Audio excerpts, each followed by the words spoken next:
ang mga kwento ng pag-ibig, kwento ng buhay at kwento ng pag-asa dito sa Barangay Love Stories. Love Stories.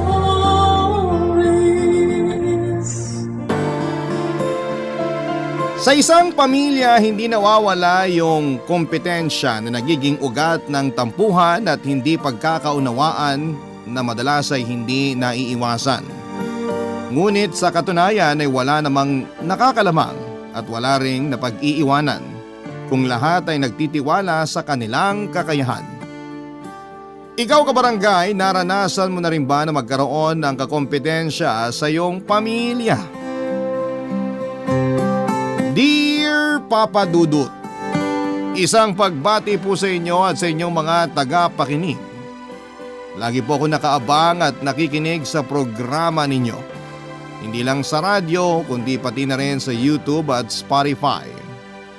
Ako po si Michelle, 19 years old at kasalukuyan ng nag-aaral at taga Davao po ako.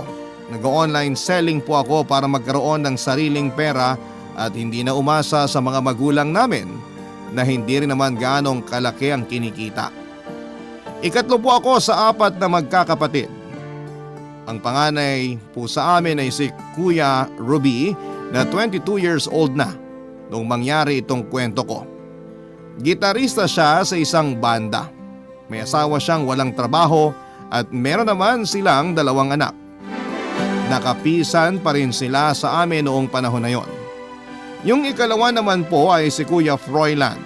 20 years old naman siya. Hindi siya nakatapos ng high school at addict sa mobile games. Yung bunso naman sa amin na si Karen ay 14 years old pa lamang at nag-aaral na katulad ko. Mananahi po ang nanay ko at ang tatay ko naman ay janitor sa isang private school. Bata pa lamang ay masipag na ako mag-aral dahil pangarap ko pong maging abogado. Pero dahil hindi naman kami mayaman, alam ko nang hindi kakayanin ng mga magulang ko na pag-aralin ako sa kolehiyo at pakunin ng abogasya. Kaya naman ako na mismo ang gumawa ng paraan para talagang makakuha ko ng mataas na grades. Nag-aral ako ng mabuti para makakuha ng scholarship sa college. Papadudot, masasabi ko naman po na mabuti at responsableng anak ako sa mga magulang namin. Pero kabaliktaran ko naman po yung 2 kapatid ko na nakakatanda sa akin. Sa kabila ng konting diferensya sa edad namin ay mas mature pa po akong mag-isip kesa sa kanila. Ako kasi yung pinakamaasahan sa amin, hindi lang sa mga gawaing bahay kundi pati na rin sa ibang mga gastusin. Wala naman sanang problema sa akin na ako lagi ang tumutulong sa mga magulang namin. Pero hindi po yun naging madali para sa akin ng mga panahong yon, Papa Dudut.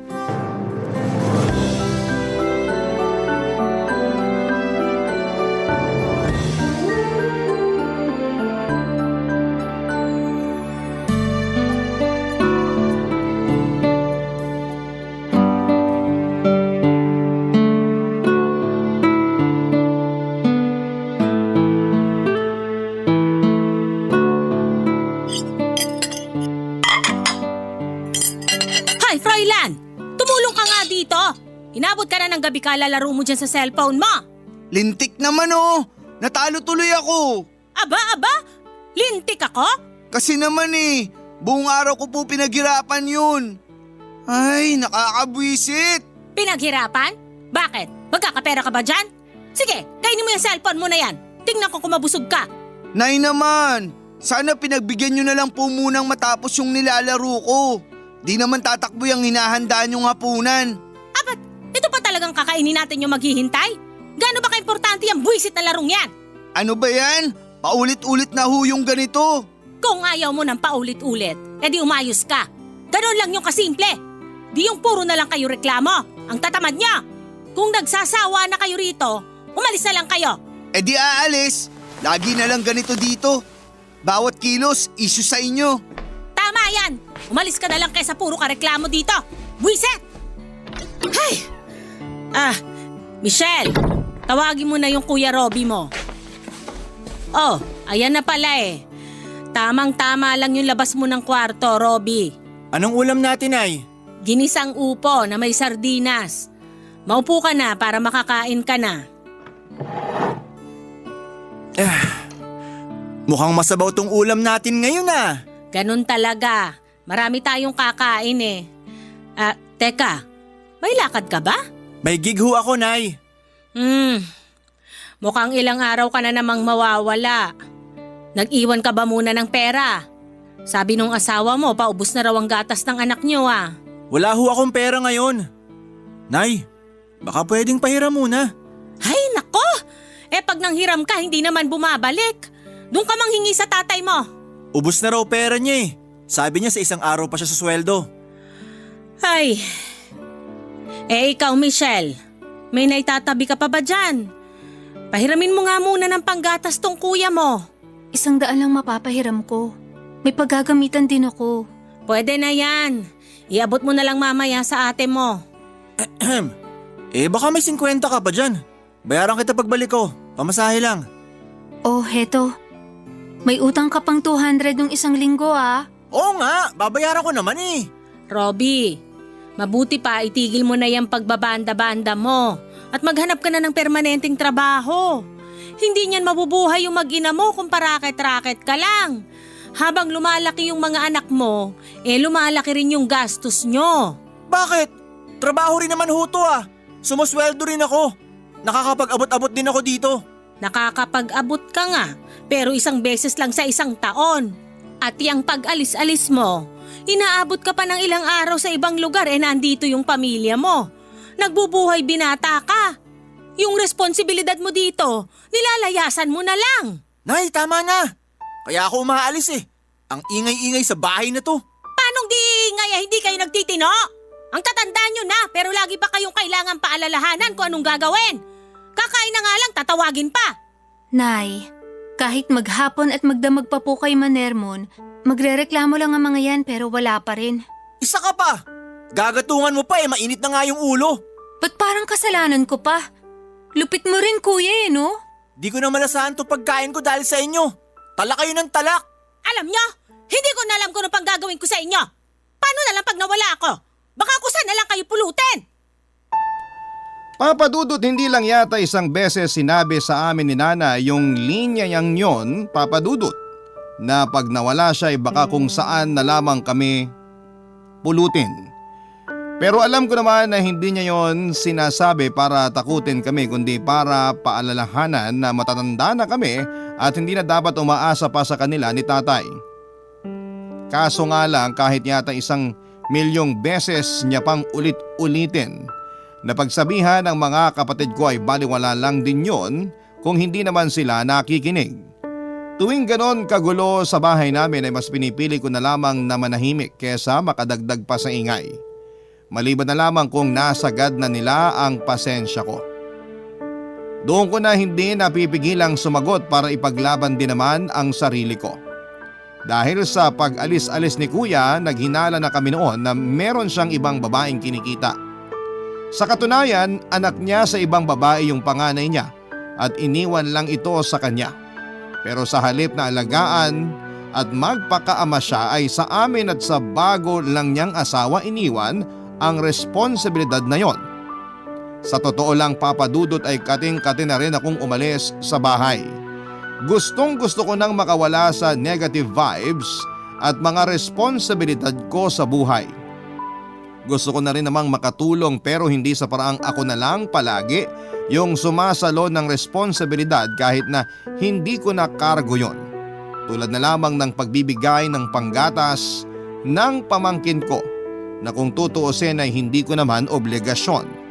Pero habang tumatagal ay mas pabigat ng pabigat yung expectations sa akin ng mga magulang ko, Papa Dudut.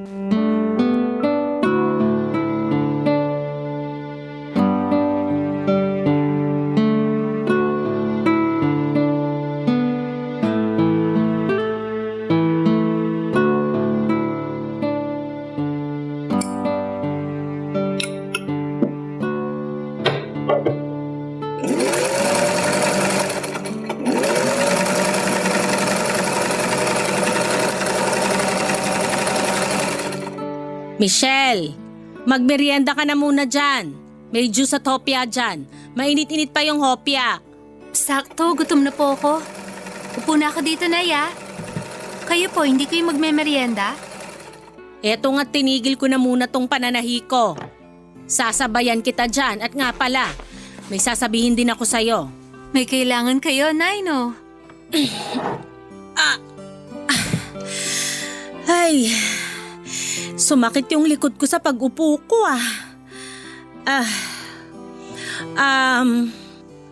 ano kasi, nak, naisip ko baka gusto mong magbenta nito mga damit na tinatahi ko dun sa mga kaklase mo. Ganun po ba? Wala pong problema, Nay. Pwede ko nga rin pong i-post yan online para maraming bumili. Yung pamangkin mo kasi magsisimula na sa grade 1 sa susunod na taon. Kailangan na nating unti-untiin yung pag-iipon para doon. Pamahal pa naman ang pamahal yung mga gamit sa school. Kesa naman sumabay pa yon sa iba nating gastusin pagdating ng pasukan. Nay, obligasyon naman po ni Kuya yon. Bakit hindi niyo po siya sabihan na mag-ipon din? Kakatrabaho niyo, baka magkasakit na kayo. Ay, para namang di mo kilala yung Kuya Robby mo. Sarili nga niya, hindi niya masustentuhan yung anak niya pa kaya. Hindi ko nga alam kung saan na napupunta yung mga kinikita niya May pagkain pa ba? O ano, Froilan? Inabutan ka na ba ng gutom dyan sa paglalaro mo? Sus, yan na naman ho kayo na Nagsisimula na naman kayo. Ay, merienda na lang to. Kanina pa ubos yung tanghalian. Buwisit naman Akin na nga lang yung hopya. Gutom na ako. Ayan, kumuha ka na lang. Tapos Michelle, nakakuha kasi ko ng pwesto malapit doon sa simbahan tuwing Sabado. Baka pwedeng ikaw na yung tumao doon habang hinahabol kong matapos yung mga tahiing ko. Malapit na kasing kunin ng mga suki ko yung pinatahi nila Pero Nay, may org meeting kami nun sa school. Hindi pwedeng hindi ako pumunta. Sus! Hindi naman yata yun ganun ka-importante. Yung sinasabi ko ay mapagkakakitaan pa natin kaysa sa meeting-meeting na yon. Nay, importante po yun, kaya hindi pwedeng wala ko ron. Tsaka nandito naman si Kuya Froilan Ba't hindi na lang po siya yung pagbantayin niyo ron? Oy, ba't ako nadamay dyan? Paano? Nag-games ka lang naman buong araw. At least doon nakatambay ka lang sa pagbabantay. Makakapaglaro ka doon kung gusto mo. Ayoko, bahala kayo dyan. Gagawin niyo pa akong tindero. Grabe talaga pag tumatambay dito kasama nyo. Lagi na lang may pinapagawa. Ay, makaalis na nga lang ulit. Kita mo na? Di mo mapagbabantay ng tindahan yung si Froilan. Mas gusto pa nun humilata dito sa bahay maghapon at maglaro na lang na maglaro ng cellphone niya. Ay, tanggapin mo na lang na wala ka nang aasahan sa dalawang kuya mo. Pag ayaw nila, ako na lang po lagi, Nay. Pag sila pwedeng tumanggi, tapos ako hindi. Hindi naman sa ganun, anak. Pero yun na nga, kung hindi tayo ang kikilos, walang mangyayari sa buhay ng mga kapatid mo, ng mga pamangkin mo. Kailangan nila ng tulong natin. At dahil ikaw ang pinakamatalino, ikaw na lang ang umintindi. Nay naman, hindi naman po patas yun. Kailangan din po nila matuto maging responsable.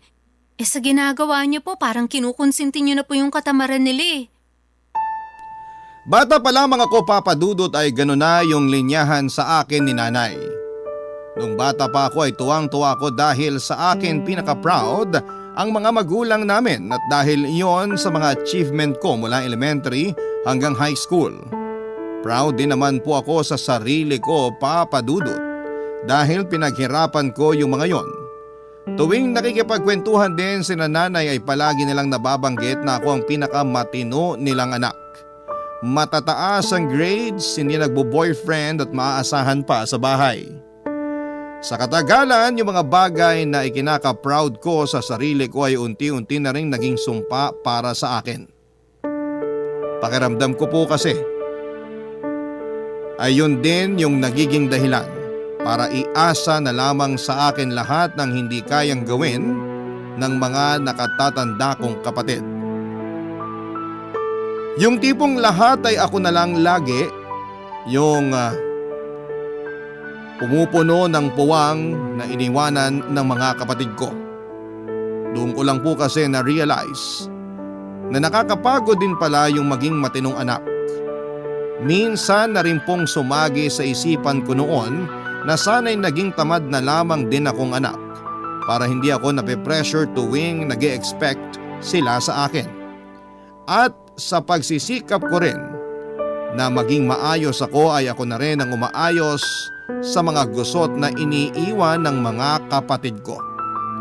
Siguro po Papa Dudut ay meron din sa mga kabarangay na nakikinig ngayon ang nakaka-relate sa akin. Yung kahit na hindi panganay pero parang breadwinner. At kapag walang nagkusa ay kailangan mong saluhin. Mahirap pero pinili ko pa rin hindi yon sukuan ng mga panahong yon, Papa Dudut. Barangay Love Stories. Barangay Love Stories. Papa Dudut, dahil busy nga mga magulang namin sa pagtatrabaho, pagdating sa usapin tungkol sa pag-aaral ko ay hinahayaan nila ako. Ni hindi na nga nila ako naaalalang kumustahin man lang kung nahihirapan ba ako o kung meron ba akong problema. Pakiramdam ko po noon ay mag-isa na lamang akong nagmamalasakit sa sarili ko. At kahit nasa poder pa rin ako ng mga magulang ko ay hindi ko sila gaanong nararamdaman. Nagpaparamdam lang kasi sila kapag may hihinging pabor sa akin para sa mga kapatid ko o kaya ay para sa mga pamangkin ko. Pero iniisip ko na lamang noon na malaking tulong sa mga magulang namin na hindi na ako nakakadagdag pa sa mga inaalala nila.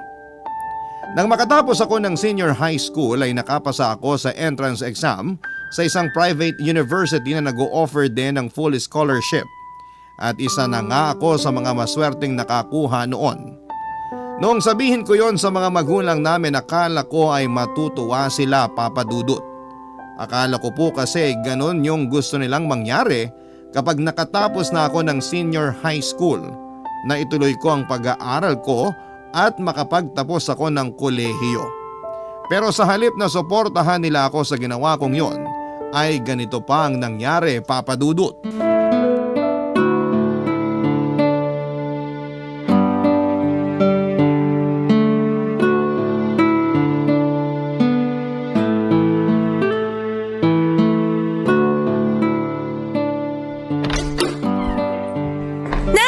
May sorpresa nga pala ako sa inyo! Excited na po akong sabihin sa inyo. Ngayon na talaga? Hindi na ba yan makakapaghintay mamaya pagdating ng tatay mo? Ay, oo nga pala. Pero di po ba kanina pa dapat nakauwi si tatay? Dumaan sa bahay ng kumpare niya, nag-text sa akin kanina. Inaya raw siya na uminom ng konti sa birthday doon. Ay, ganun po ba? Sus, di pa kasi sabihin. Dami mo pang pautot, mukha namang di kami may excite dyan. Di ba, Kuya Robby? Tama. Maglaro ka na lang dyan kasi di naman tayo makikinabang sa sasabihin ng magaling nating kapatid. Froilan, Robby, magsitigil nga kayo. O sige, Michelle. Baka pagdating ng tatay mo mamaya, tulog ka na. Kaya sige, sabihin mo na kung ano yung sorpresa mo't ako na lang ang magsasabi sa kanya pagdating. Sige na nga po. Sasabihin ko na kahit wala pa si tatay. Ito po, Nay. Akin na. Oh, anong laman nitong envelope? Buksan niyo po, Nay, para makita niyo. Oh, eto, nabuksan ko na. Ano bang sabi dito, anak? Basahin niyo po, Nay. Ay, naku, nak. Sabihin mo na lang. Hindi ko rin naman mababasa to't di ko suot yung salamin ko. Nakapasa po ako sa kursong philosophy, Nay. Tapos may full scholarship pa. Ha? Saang eskwelahan naman? Ay, eto. Nakasulat pala dito. Ito lang yung nababasa ko kasi malaki yung mga letra. Naku! Di ba mamahaling eskwelahan to? May scholarship naman po, Nay. Kaya libre na. Tapos pwede pa rin naman ako mag-online selling o kaya mag-part-time sa mga fast food para may panggastos po ako sa school. Tumatanggap naman po sila ng working student eh. Anong kurso mo? Philosophy? Yan, para maging profesional ka ng pilosopo. Kaya ako nag-philo kasi yun yung napili kong course na prilo. Magiging abogado ako balang araw. Wow, mayaman. Asa ka?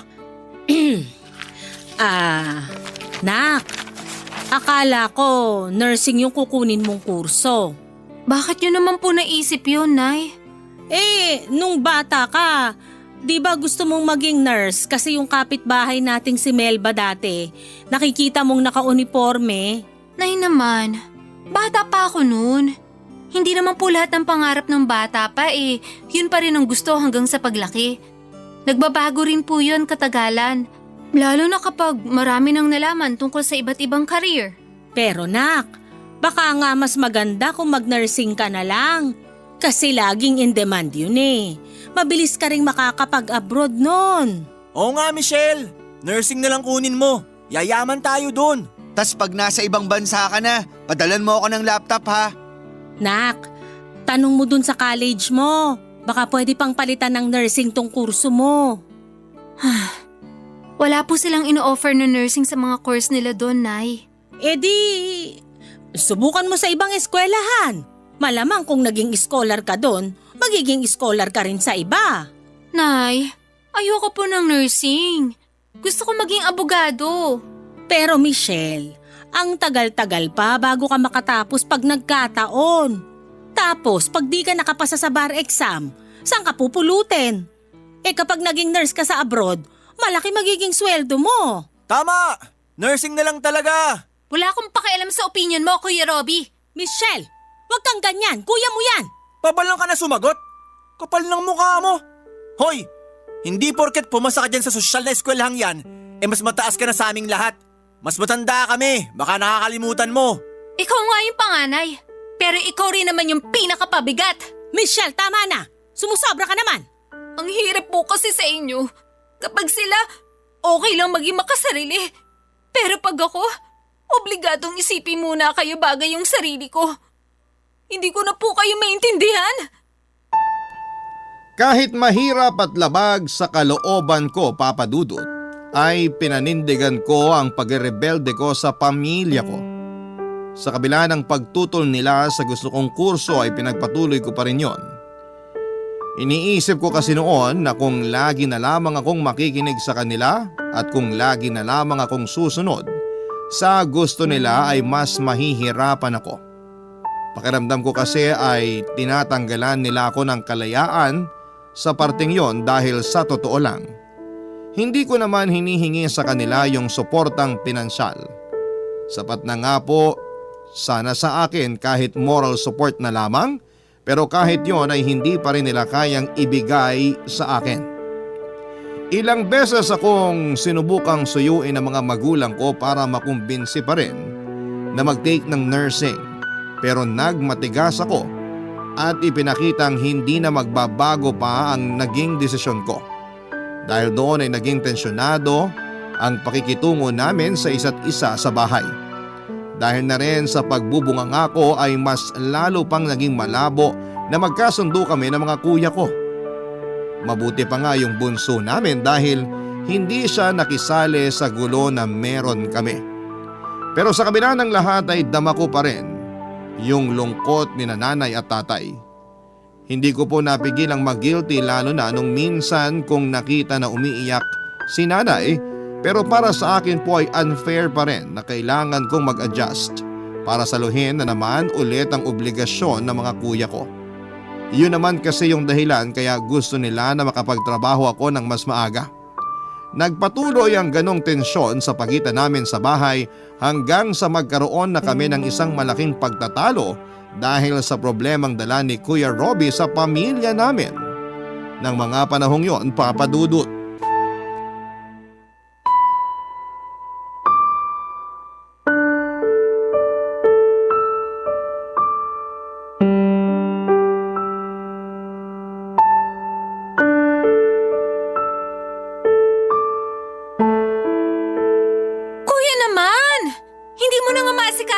At mga anak mo, nagawa mo pang mambabae? At pinagsabay mo pa talaga? Hindi ka na naawa sa asawa mo? Ano bang pakialam mo? Porke nabisto mo yung ginagawa ko, may karapatan ka ng pagsabihan ako? Kuya mo ako, kaya manahimik ka. Kuya nga kita, pero wala ka namang kwenta. Yabang mo ah. Gusto mo masaktan? E di subukan mo. Patunayan mo, lalo na wala kang silbi dito sa pamilyang to. Ikaw na nga yung may nagawang mali, ikaw pa yung may ganang magalit. Mahiya ka naman, kuya! Kailan ka pa ba titino? Pwede ba tigilan mo na yung pagiging bida-bida mo? Huwag mo akong pakialaman sa mga gusto kong gawin sa buhay. Kahit magkama pa ako ng ilang babae, wala na kayo ron. Bida-bida ba talagang tingin mo sa ginagawa ko? O ayaw mo lang na may nagpapamukha sa'yo ng mga kapalpakan mo sa buhay? Manahimik ka na! Uumpog kayang ulo mo! Subukan mo! Ano bang nangyayari dito? Nasa labas pa lang ako, dinig na dinig ko na yung sigawan nyo. Naghatid lang ako ng mga tinahikong punda tapos pagbalik ko nagsasabong na kayong dalawa? Paano po may ginawa na namang kalokohan yan si kuya? Nakabuntis na naman po. At meron na namang panganay sa ibang babae. Ano? Totoo ba yun, Robbie? Nagsabi na rin po sa ate kanina. Nauuwi na muna siya sa kanila dahil dyan kay kuya. Ano, Robbie? Sumagot ka! Alangan namang itanggi ko pa, alam nyo na. Bida-bida kasi yung isa dyan eh. Di makapaghintay na ako magsabi. Ano ka ba naman? Baka nakakalimutan mo 2 taon mong pinaalagaan yung panganay na anak mo sa kinakasama mo. Tiniis niya na alagaan yung anak mo sa iba, pati yung anak niyo mismo. Hindi pa man lumalaki yung bunso mo tapos… Ano naman sa inyo kung magkaanak uli ako? Wala pa naman yung bata ah. May nakikita na ba kayo? Wala pa, kaya malakas pa ang loob mo ngayon. Pero pag nandyan na, sigurado ako. Ipapaalaga mo na naman at iaasa sa amin yung responsibilidad. Bakit ka ba nagkakaganyan? Hindi naman kami nagkulang sa mga pangaral namin ah. Bakit lagi mo nalang pinipiling gawin yung mali? Nagtataka pa kayo kung bakit ganito yung nangyayari sa akin? Di nyo ba naisip na baka dahil sa inyo to? Kayo yung magulang. Kayo yung dapat sisihin kung ano kahinat na ng anak. Kuya, tumigil ka nga. Ang tanda mo na. Ikaw na yung responsable sa mga desisyon mo sa buhay. Huwag mo nang ipasa sa mga magulang natin yung mga kapabayaan mo. Choice mo na maging ganyan ka. Hindi mo kami kasama nung nambabae ka. Pero sa problema, dinadamay mo lahat. Kasi dun ka magaling. Isara mo yung bunganga mo. Ang yabang mo porque ikaw yung paborito. Paborito? Paano naging paborito yung anak na kinakailangan magsakripisyo para sa mga kapatid niyang laki sa layaw? Kung may paborito dito, kayo yun ni Kuya Froilan. Kasi ang bano nyo nang ang dalawa, pero kayo yung pwede maging makasarili at malayang gawin kung ano lang ang maisipan nyo. Tama na! Tama na! Tumigil na! Tumigil na! Ay, tumigil na kayo! Ang dibdib ka!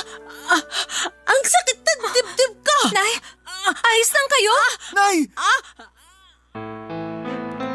Papa Dudut, dahil sa nangyari ay na-stroke si nanay ng araw na yon. Hindi na niya naigalaw ang kalahati ng katawan niya at dahil din doon ay naging baldado na siya at hindi na muling makapagtrabaho pa. Dahil doon ay si tatay na lamang ang kumikita sa pamilya namin bukod sa pag-online selling ko. Ang akala ko ay matapos yung pangyayaring yon ay magtitino na sa wakas ang mga kapatid ko. Pero wala pa ring epekto yon sa kanila. Mabuti na lamang at naasahan ko pa rin yung nakababata kong kapatid kahit sa pag-aalaga lamang kay nanay.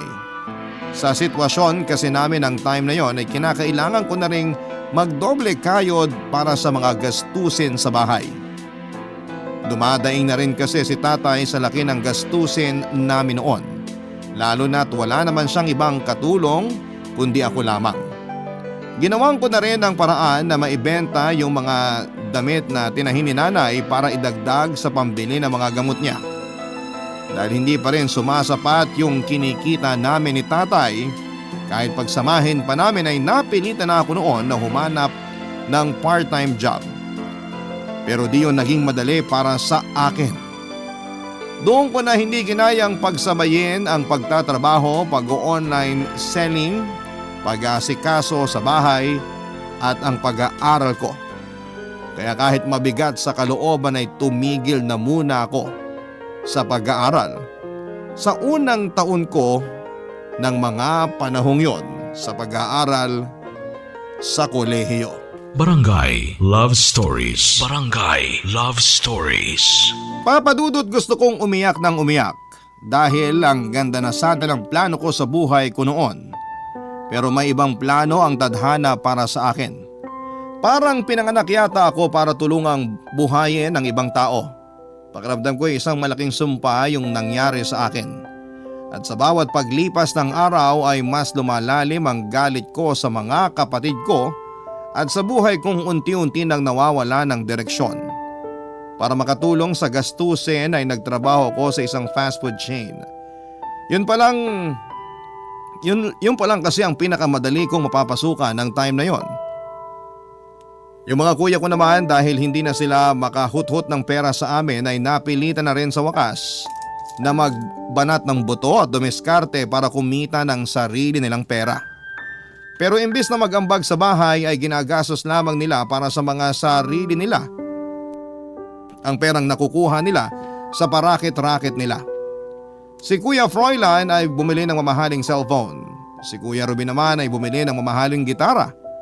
Sa tindi ng galit ko noon sa ginawa nila ay napilitan ako na gawin yung bagay na alam kong ikakasabog nilang dalawa. Papa Dudut.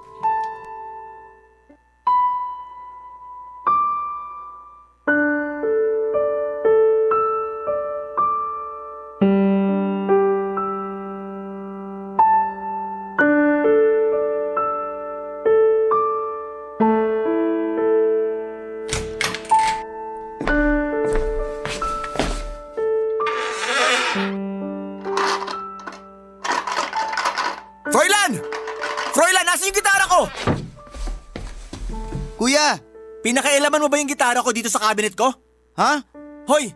Akin yung gitara ko! Ilabas mo na! Teka, ba't sa akin mo hinahanap? Di ko pinakaialaman yun. Kuya naman, wala akong hilig sa gitara. Saan mapupunta yun? Eh dito ko lang yun itinabi. Nawawala nga rin yung cellphone ko eh. Nanakawan ba tayo? Bobo! Kung nanakawan tayo, eh di sana ubos na gamit natin dito sa bahay. Teka, nasan ba si Michelle? Baka siya yung nakialam dito. Hinahanap niyo ba yung pinakamamahal niyong gamit? Binenta ko. Ano? Binenta mo? Tama yung narinig niyo. Ibinenta ko yung gitara mo, Kuya Robbie. At yung cellphone mo, Kuya Froilan. Hayop ka? Bobo ka ba? Bakit mo binenta? Eh di naman sa'yo yung gitara. Bakit ko binenta? Kasi yung anak mo nagkatigdas, diba? Sa tingin mo, saan kami kukuha ng ipambabayad sa ospital? Sakto lang yung kinikita namin ni tatay para sa pang-araw-araw natin dito sa bahay. Para may malamon kayo. Eh yung cellphone ko ha? Akin na, ibalik mo sa akin. Yun? Hindi mo naman kasi kailangan ng ganong kamahal na cellphone, di ba? Pero hindi mo naiisip yun kasi makasarili ka. Kaya yung ginawa ko, ibinili ko ng pang-maintenance ni nanay yung pinagbentahan para magkaroon naman ng katuturan. Siraulo ka pala eh. Ako pa talaga yung siraulo? Mula sa simula, kayo yung naging sakit sa ulo ni nanay at tatay. Buhay pa silang pareho, pero para nyo nang pinapatay sa mga problemang binibigay nyo. Pero di mo pa rin dapat binenta yung mga gamit namin. Pakialamera ka! Ang sama ng ugali mo. Paano ka namin naging kapatid ha? Hanggang ngayon, pabida ka pa rin talaga eh. Kayo yung masasama ang ugali, hindi ako. Kayo lang naman yung naging sakit sa ulo ng mga magulang natin Hindi nyo ba naisip? Naku, nagtrabaho lang sana kayo agad at nagpakatino, maayos sana yung buhay natin. Hindi sana na-stroke si nanay at hindi nakukuba ngayon sa pagtatrabaho si tatay para sa mga palamuning katulad nyo. Hoy, sumusobra ka na Gusto mo bang paputukin ko yung uso mo para tumahimik ka? Yan na lang ba yung kaya mong gawin? Yung manakit kapag hindi na matanggap yung mga sinasabi ko? Real talk lang yon mga kuya. Kung pinaglalaban nyo na mas matanda kayo sa akin, sana pangatawanan nyo rin.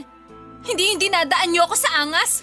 Hindi yun nananampal kayo ng babae pero wala naman talaga kayong ibubuga. Tumigil ka na. Napakayabang mo. Kahit ano pang sabihin nyo dyan, hindi na babalik sa inyo yung pinakamamahal nyong gamit. Hindi ako papayag! Ibalik mo yung gitara ko!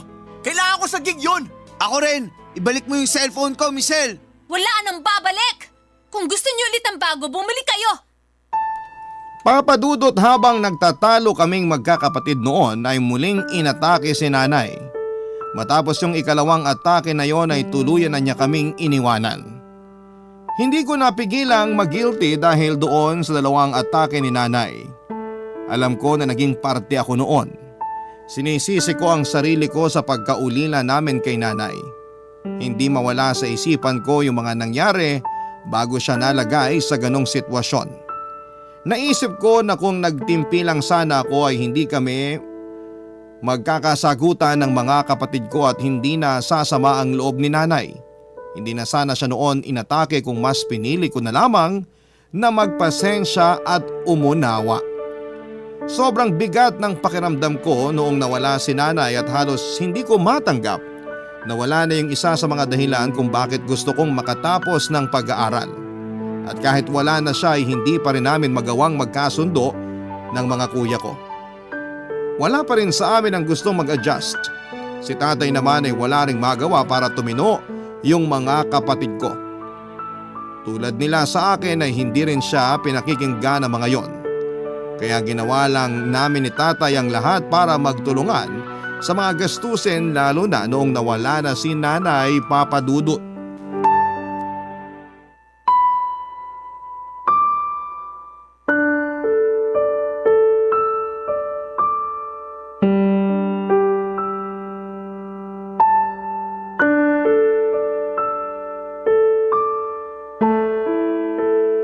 Kasalanan mo to, Michelle. Kung hindi ka na sana nagdrama, hindi to mangyayari. Kasama pa sana natin si nanay ngayon. Masyado ka kasing nagmamagaling eh. Binenta mo talaga mga gamit namin na walang paalam. Napakawalang hiya mo. Sana ikaw na lang yung nawala para wala ng kontrabida dito. Aaminin ko, may kasalanan ako. Kung nagtimpi lang sana ako, hindi tayo aabot sa ganito. Pero kayo, kailan nyo aaminin na may kasalanan din kayo? Hanggang ngayon, hindi nyo pa rin kayang aminin sa sarili nyo na may mali kayong ginawa. Masyado ka kasing pabida eh. Ikaw na nga yung magaling sa paningin ni nanay at tatay. Pati ba naman pag nakatalikod sila, bida-bida ka pa rin? Hindi sana kami nagmumukhang masama sa kanila, kundi dahil sa'yo. At yung ibenta mo yung napundar naming gamit, hindi na makatwiran yun. Si nanay nga di yun ginagawa sa amin eh. Tapos ikaw, ang lakas ng loob mo porque gumagastos ka sa bahay? Feeling mo, may karapatan ka nang gawin lahat. Eh kung sa'yo kaya namin gawin yun, ha? Oo nga, paano kung yung gamit mo naman yung ibenta namin? Yung cellphone mo, tsaka yung laptop mo. Yung mga gamit ko, yun yung dahilan kung bakit may kinakain pa kayo. Ginagamit ko sa paghahanap buhay yung mga yun. Yung cellphone ko, ilang taon ko nang pinagtsatsaga ang gamitin yun. Hindi pa ako makabili ng bago. Inuuna ko kasi yung para sa bills at pagkain natin. At yung laptop ko, hindi ko nakuha ng libre yun. Pinag-ipunan ko mabili yun kahit second hand. Ayan, nagsimula na. Wala na namang katapusang drama to. Kadramahan talaga to para sa inyo. Kasi wala kayo sa posisyon ko. Alam mo kung bakit ka nahihirapan? Kasi masyado ka nagpapaka-perpekto kahit di naman kailangan. Tsaka bakit ba ang laki ng galit mo sa amin, ha? Di na ba kami pwedeng magkamali? Porke ikaw yung laging tama sa paningin ng mga magulang natin? Bakit? Akala niyo ba sobrang saya ko? Sa bigat ng responsibilidad na pinasalo niyo sa akin? Walang masaya doon. Eh di ikaw nang magaling. Yan kasi yung hirap sa inyo eh. Sarado lagi yung mga isip niyo. Feeling niyo kayo lang yung may karapatang magkaroon ng maling desisyon sa buhay. At yung masaklap pa, ako yung nasa tamang landas. Ako yung may maayos na plano para sa future ko. Pero kailangan kong isantabi lahat yun para karguhin kayo. Di ka naman namin pinipilit na gawin yun ah. Kung nahihirapan ka at labag yan sa kalooban mo, eh di pabayaan mo kami. Hindi ka namin kailangan, kaya huwag kang magyabang. Pwede ba tigilan niyo ang kasisigaw? Hindi niyo kailangan magtaas ng boses. Irespetan niyo naman tong lamay ni nanay. Kapal ng mukha mong patigilin kami. Kasalanan mo to. Napakayabang mo. Eh kapatid ka lang naman namin. Alam niyo, tama kayo eh. Kapatid niyo nga lang talaga ako. At wala naman akong obligasyon sa inyo. Kaya pagkatapos ng libing ni nanay, magkanya-kanya na tayo. Eh di salamat. Sa wakas, mawawalan na ng epal sa buhay namin ni Froilan. At mawawalan na ng bida-bidang feeling perfect sa bahay. Baka gusto niyo ring idugtong na wala nang sasalo sa mga kapalpakan niyo sa buhay. At wala na kayong mahihiraman ng pera kapag nangangailangan. Uulitin ko, hindi ka namin kailangan.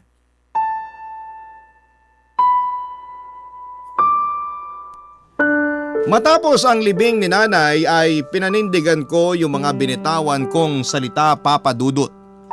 Buo na ang desisyon ko noon na magkanya-kanya na kami. Pinigilan naman ako ni tatay at ng bunsong kapatid ko pero hindi ko na talaga kayang magstay pa sa bahay na yon at feeling ko na rin naman ay pareho lang kami ng mga kuya ko. Ang kaibahan lang ay makakapalang mukha nila at masyadong matataas ang pride. Alam kong ayaw na rin nila na nandun ako at para mas madali ay ako na lamang ang nag-adjust para sa kanila.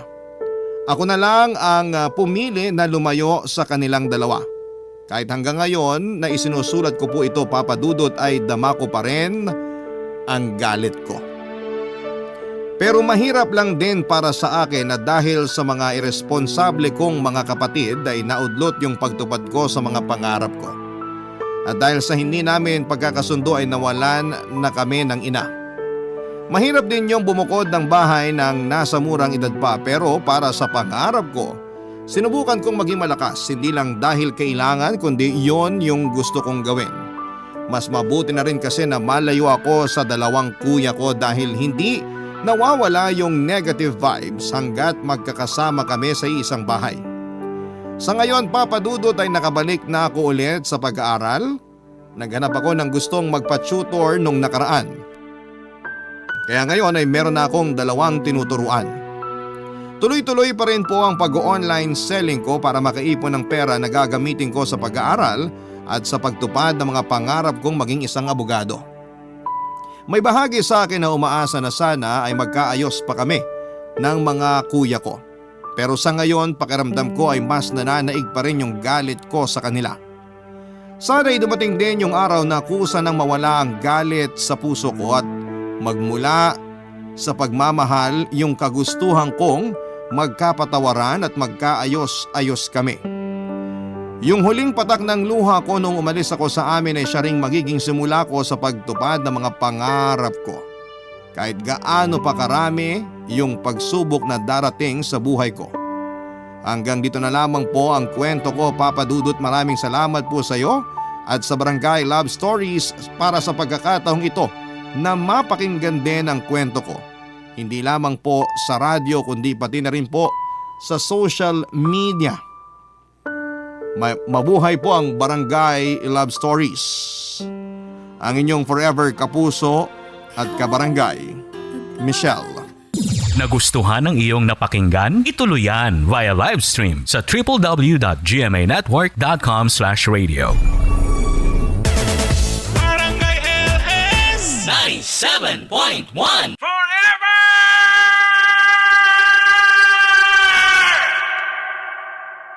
Barangay Love Stories.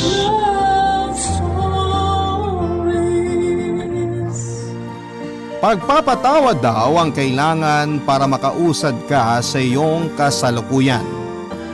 Ikaw, kapuso, handa ka bang magpatawad kaagad kahit na hindi ka pa handa? Dear Papa Dudut, ako nga pala si Ruben o mas kilala sa tawag na Beben. Nanay ko po nagbigay ng palayaw kong Beben. Kaya naman pinanindigan ko na lamang. Sa kasalukuyan ay 30 anyos na ako at nangyari ang ibabahagi ko sa inyo may 5 taon na ang nakakaraan. Ito ang kwento ng pagtago ko sa katotohanan. Isang katotohanan na matagal kong pinangarap na ipakilala sa lahat. Pero dahil may kailangan akong protektahan ay nagawa ko yung talikuran, Papa Dudut. Si nanay na lang ang kasama ko noon sa buhay. Nakatira kami sa maliit na bahay na pinamana sa amin ng tatay ko, na pinamana naman sa kanya ng mga magulang niya. Isang guro sa elementary school si nanay pero maaga siyang nag-retire dahil sa isang pangyayari na sumubok sa amin pareho. Habang ako naman ay nagtatrabaho noon sa isang government office. Kinukuha ako dati ng isang pribadong kumpanya malayo sa amin at inoferan pa ako ng malaking sahod. Pero tinanggihan ko dahil walang makakasama si nanay. Si nanay na lang noon ang buhay ko kaya lahat ng mga oportunidad na dumating sa akin ay tinanggihan ko. Inuna ko siya dahil alam kong kailangan niya ako. Wala akong ibang ginusto kundi ang maging masaya siya sa buhay niya. Kaya lahat ng inutos niya o lahat ng alam kong magugustuhan niya ay ginawa ko. Tulad na lamang noong magpanggap akong isang bakla para lamang masiyahan siya at manumbalik ang gana niya sa buhay. Papadudot, hindi ako totoong bakla pero pinilit ko ang sarili kong magsuot ng pangbabae at maglagay ng makeup dahil yon ang gustong makita ni nanay sa akin. Tinatanggal ko na lamang yon kapag papasok na ako sa trabaho o di naman kaya ay nasa kwarto na ako para magpahinga. Papadudot, hindi naging madali sa akin ang magpanggap na isang bakla pero kinaya ko kasi yon ang gusto ni nanay. Pinaktis ko ng todo ang galawan at pananalita ng isang bakla sa tulong ng isang kakilala ko. Naintindihan niya ang sitwasyon ko noong pinaliwanag ko kung bakit ko yon kailangang gawin. Nahirapan ako nung una pero habang tumatagal ay para na akong totoong bakla talaga, Papadudot.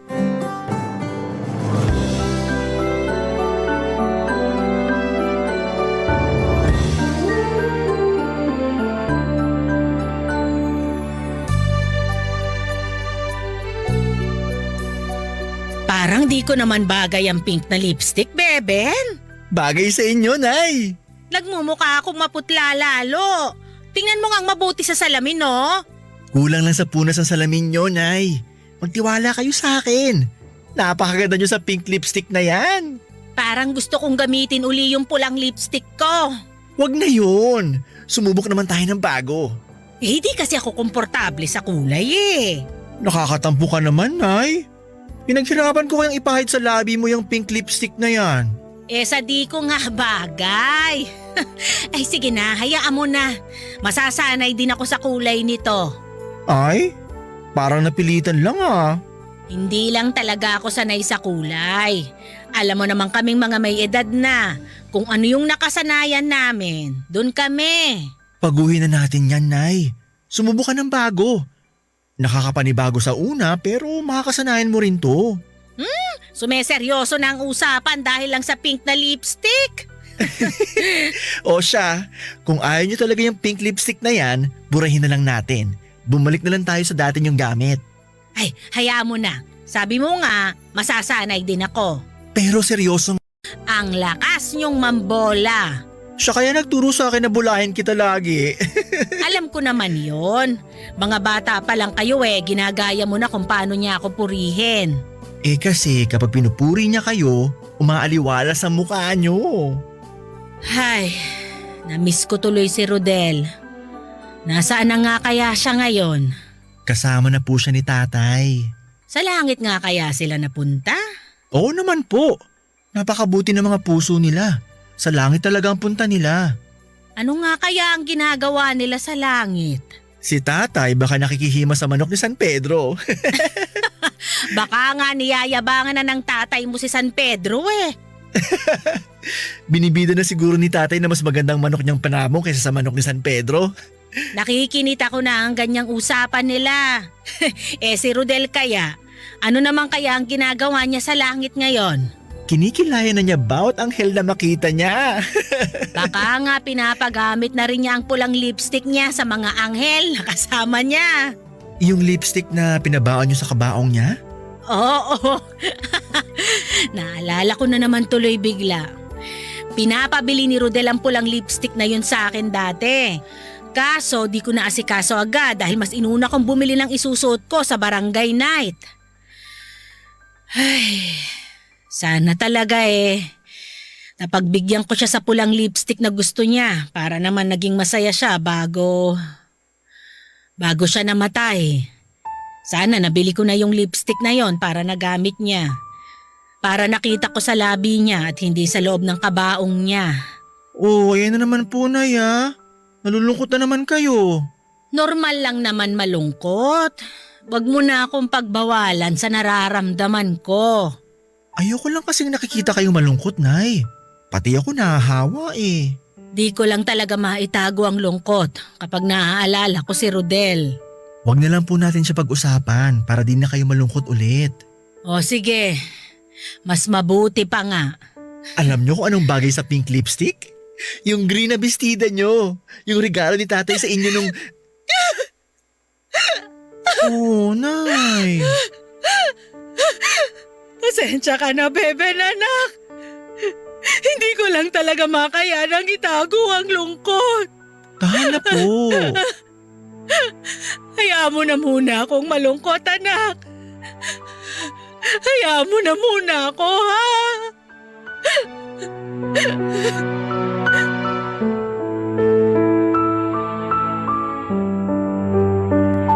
Pinaalis muna ako ni nanay sa kwarto niya para maituloy niya ang malayang pag-iyak.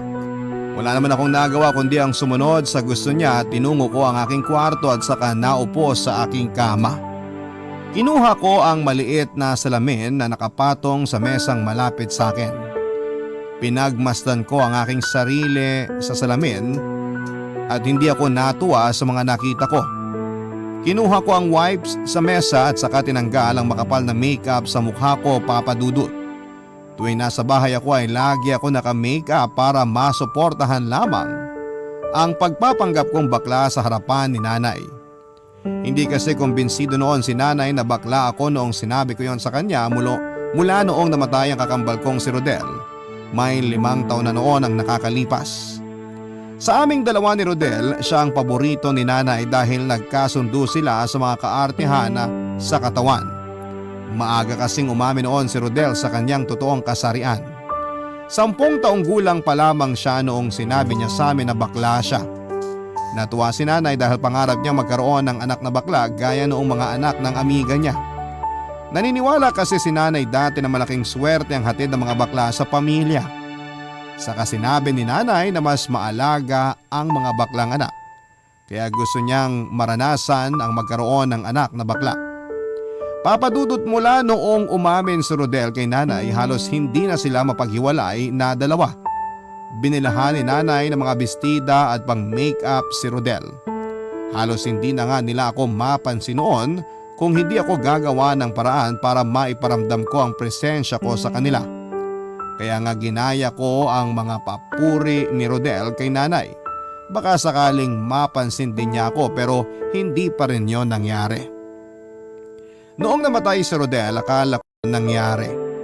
Kahit inalagaan ko na si nanay ng todo after mamatay ni Rodel, ay hindi ko pa rin maramdaman na nakikita niya ako.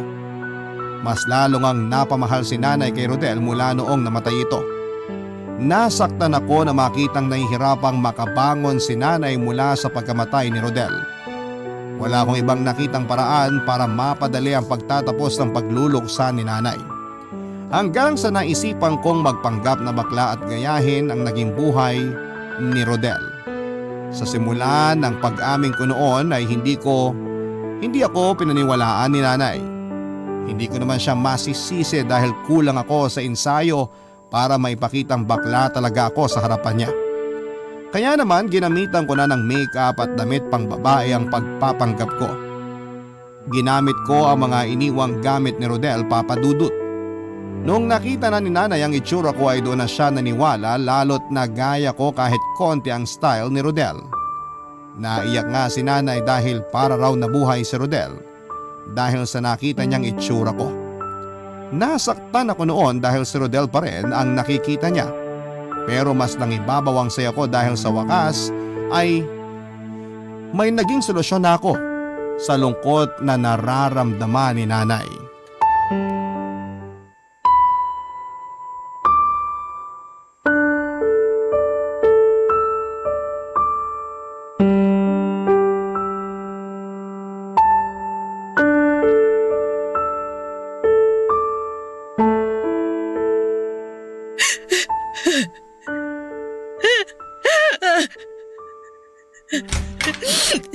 Nay, Bebe, narinig ko po kayong umiiyak. Ayos lang po ba kayo? May masakit po ba sa katawan nyo? wala naman. Ano po bang problema? Napanaginipan ko na naman si Rodel. Ay, wag niyo na po kasi siya masyadong iniisip para di niyo siya nadadala hanggang sa panaginip. 3 araw ko na siyang di naiisip. Kaya siguro siya nagparamdam sa panaginip ko. Baka akala niya kinalimutan ko na siya. Malayong malayo na si Rodel sa atin, Nay. Hindi na siya gagawa ng paraan para ipilit ang presensya niya sa atin. Parang sinasabi mo na dapat lang kalimutan na natin ang kakambal mo. Porke pa matagal na siyang patay. Hindi naman po sa ganun. Mali lang po siguro ang pagkakasabi ko. Ang ibig ko lang po sabihin gusto na rin ni Rodel na makalaya kayo sa kanya. Ayaw niyang nakikita na di pa rin kayo tapos sa pagluluksa. Habang buhay kong ipagluluksa si Rodel. Hindi po kasi pwedeng hindi na tayo umusad sa buhay dahil lang sa pagkawala ng isang tao sa buhay natin. Lang? Ganyan ba kababaw ang tingin mo sa pagkawala ng kakambal mo? Lang sa'yo to? Hindi naman po. Dapat nga parehas tayo nagluluksa ngayon dahil kapatid mo si Rodel. Kapatid mo yung namatay, kakambal mo. Lagi kayong magkasama nung nabubuhay pa siya. Nalulungkot ako hanggang ngayon dahil di ko na siya makakasama kahit kailan. Pero alam ko kung nasan man siya ngayon, ayaw niya na magmukmuk na lang tayo dahil lang sa pagkawala niya. Lang na naman! Para ka lang nawala ng suklaya! Ipahinga niyo na lang po ulit yan, Nay. Pabalik na ako sa kwarto ko. Parang buhay si Rodel sa panaginip ko. Parang hindi siya nawala. Ay, Nay. Nakangiti siya sa akin, Beben, pero di siya nagsasalita. Nakaternong puti siya, tapos walang makeup ang mukha niya. Sa una nahirapan akong kilalanin siya, pero nung initian na niya ako, alam kong siya ang kakambal mo. Niyakap ko siya pero di ko naramdaman na yumakap siya babalik. Parang ang lambot ng katawan niya nung nahawakan ko siya. Natakot ako baka mabali ko siya. Ang Rodel ko! Tahan na po, Nay. Please. Tapos bigla na lang siyang nawala nung kumalas ako sa pagkakayakap ko sa kanya. Gusto ko siyang hanapin, habulin. Kahit ano, basta maabutan ko lang siya. Pero hindi ko na siya nahanap. Wala na ang Rodel ko. Gusto niyo po bang ipagtimpala ko muna kayo ng tsaa? Tsaka natin pag-usapan yung nangyari pa sa panaginip niyo? Miss na miss ko na si Rodel. Bakit ba ang hirap masanay na di na siya kasama? Beben, ikaw ba? Hinahanap-hanap mo pa rin ba ang kapatid mo? Opo naman. Lalo na yung malakas sa pagkanta niya tuwing nagigising siya sa umaga. Pati yung mga yakap at halik niya sa akin kapag nagigising siya. Kahit di pa siya naghihilamos o nagmumumog, mas inuuna pa niyan lambingin tayo. Lalo na po kayo. Ang Rodel ko! Namimiss ko rin yung mga niluluto niya sa umaga na puro prito. Ayaw niya kasing magluto ng mga sabaw kasi prito lang daw ang alam niya. Kaya siya na lagi nagpipresenta na magluto ng agahan. Palibhasa, alam niyang puro prito lang tayo sa umaga. Matagal na rin tayong di kumakain ng prito sa umaga. Kasi naaalala niyo siya sa tuwing may nakahaing pritong ulam sa mesa. Paano kaya kung bukas ng umaga magprito ka ng ham o kaya daing? Sige po, akong bahala. Beben, gusto ko yung katulad ng prito ni Rodel ha. Pati yung pagpe-prepare sa mesa. Kailangan maglagay ka ng mga kalachuchi sa mangkok. Tapos dapat may nakahandang kaping barako at baterol. Susubukan ko po. At kung hindi naman sobra, baka pwedeng humiling pa sa'yo. Kahit ano po, Nay. Humiling lang kayo. Pwede bang isuot mo ang damit at sapatos ni Rodel? Isuot mo habang kumakain tayo ng agahan. Piliin mo yung lagi niyang sinusuot kapag naghahanda ng almusal natin.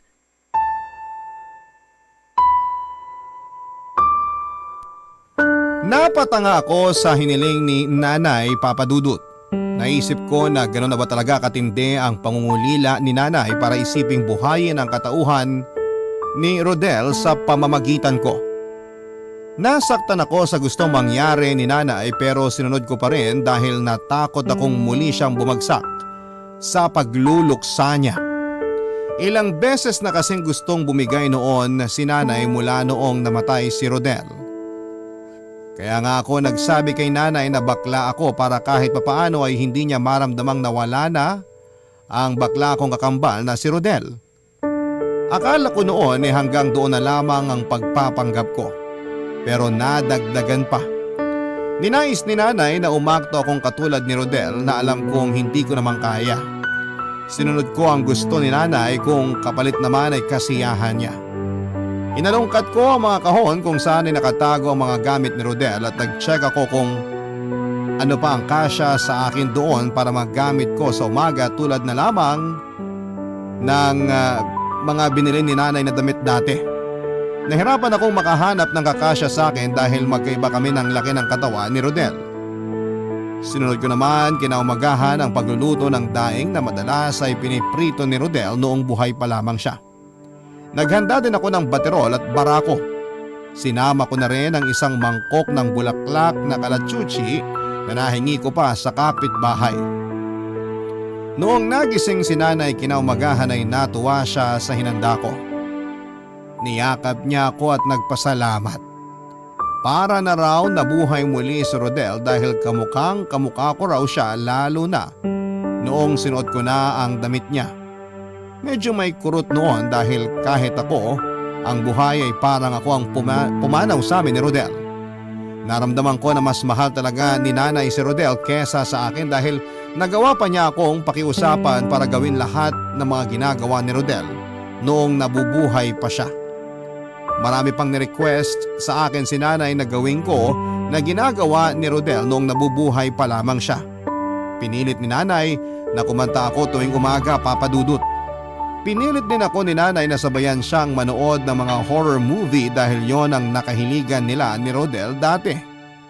Mahina ang loob ko sa panonood ng mga nakakatakot dahil biglang naninigip ang dibdib ko at madalas akong binabangungot. Pero pinagbigyan ko si nanay. Hindi ko na halos makilala noon ang sarili ko dahil puro panggagaya na lamang kay Rodel ang ginagawa ko. Papadudot, hindi ko noon alam kung hanggang kailan ko makakayanang magtago lagi sa katauhan ng kakambal ko. Barangay Love Stories. Barangay Love Stories. Dati kasi, noong mga unang buwan na namatay si Rodel ay hindi siya kumakain at nakakulong lamang sa kwarto. Tinakbo ko pa siya sa ospital dahil kahit tubig ay tinatanggihan niya. May mga pagtatangka rin siya sa buhay niya na nagpa-stress sa akin. Ilang gabi ko siyang binantayan, wag lamang niyang maisipang sumunod kina Rodel at kay tatay. Wala akong maisip na tamang paraan para umayos ang lahat noon, Papa Dudut. Nahirapan po akong pagsabayin ang pagluluksa ko sa pagkamatay ni Rodel at ang pag-aalaga kay nanay. Sinubukan kong kumuha ng kasambahay na magbabantay kay nanay pero tinanggihan niya. Pinilit ko pero nagalit siya dahilan para mas lalo siyang malungkot. Kaya naman ako na lamang talaga ang umaasikaso noon kay nanay at nahirapan ako pero hindi ko naman magawang magreklamo dahil mahal na mahal ko siya.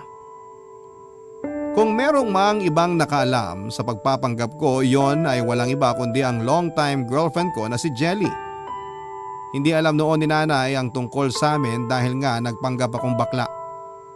Kami na ni Jelly bago pa man mamatay noon si Rodel at balak ko na sana siyang ipakilala kay nanay pero mas nangibabaw sa akin ang magpanggap munang bakla. Wala naman akong ibang gusto noon kundi ang makabangon si nanay kaya sinabi ko ang sitwasyon ko kay Jelly. Masaya niyang naintindihan ang sitwasyon ko at hindi naghangad na ipagkalandakan ang relasyon namin. Sinabi niya na gusto niyang makilala si nanay kapag handa na ako. Bala ko na rin namang pakasalan si Jelly pero hindi ko alam kung paano ko yon magagawa lalo't nabaon na ako sa pagpapanggap. Aminado akong hindi ko napag-isipan ng maayos ang mga ginawa ko. Naguluhan at natakot na rin ako kaya ako nakapagdesisyon ng ganon. Bahala na lang lagi ang sinasabi ko noon sa sarili ko kapag nalaman ni nanay ang katotohanan.